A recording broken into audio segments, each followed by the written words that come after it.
Welcome to Dental Vibes. I'm Gabby. And I'm Carla. And if you're new here, we have been dental assistants for over a decade now. And in our channel, you can expect to see contents for our fellow dental assistants, but also for anybody that wants to take care of their oral health. And if you're returning back, thank you so much for your support. Please don't forget to like this video. And also, if you haven't done so, go ahead and subscribe to our channel. And today we're going to talk about a very highly requested video, right? It took us a minute, but we're here. And we're going to clarify all of your questions, and it's going to be about how to properly do dental charting.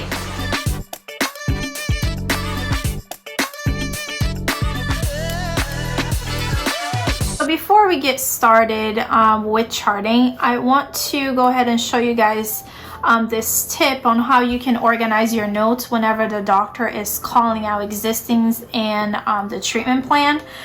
You want to, especially for newbies, it might be a little overwhelming to put it directly on the computer when the doctor is calling out. So this way you can organize things and make sure that you don't miss anything, but also it will make it faster for you to input into the computer. So what I like to do is do this little cross so we all know this is upper right, upper left, and lower right.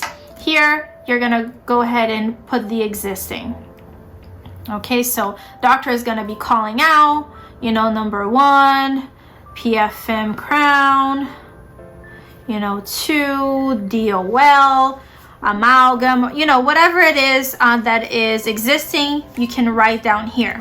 When you see your patient, the first thing you're gonna do is chart existing.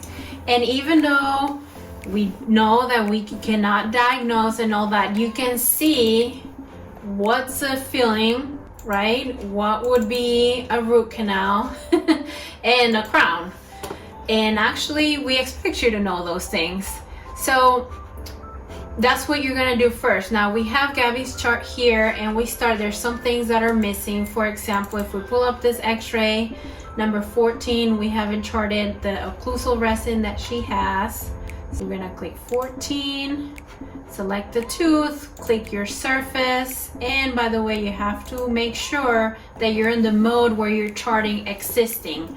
In this software, we have those options: treatment plan, when it's completed, and existing. So then we go to our general, and it shows, okay, it's gonna be a crown or whatever it's gonna be a composite. And there you go. And it shows green. Gabby, what do you think? Depending on the software, the existing, I think it's usually like as green. It's always green. It's always green. I think some green is a little darker than the others, but for the most part, the rule is existing is green, what's been completed is blue, and what needs to be done is red. Yes. For the most part. Yeah, so for sure we know that red is what needs to be done. So we did that. Let's finish the other ones. I think number 19, you have a feeling, right?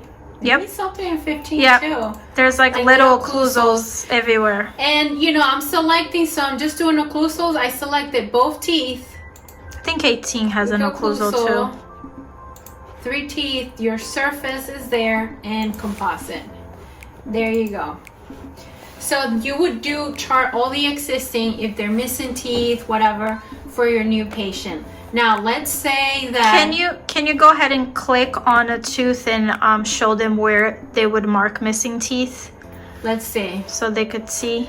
So let's say 11 is missing. You select your tooth, go to missing, and it's gone.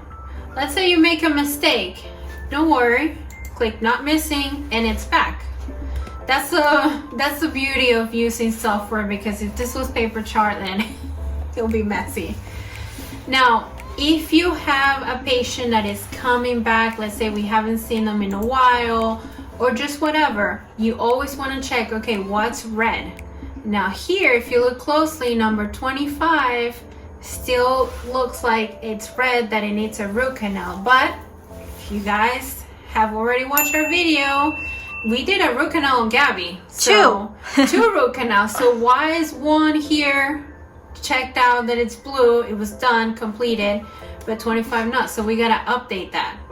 And also, sometimes what happens is we put it down as we referred, and then let's say patient takes a while to go and get it done, and then they come back and we were not aware that it has been completed, we also want to check that. Right. So we can look at the report like, oh, okay, this root canal was already completed. Let's go ahead and chart that. So, and if you didn't know that, you know, you check the folders, the remaining of the charting of the patient, or you ask the patient straight up like, hey, did you get this done, or what happened? Okay, so now for this software, we're gonna click here on the, we found the tooth number, and we set complete, which means, okay, there you go, completed, and it turned it blue. Okay guys, so that is it. There's still lots to talk about charting. Again, just start clicking away, because Yes. you will find a lot of useful things once you start messing with your software. And let us know if you guys think this was helpful.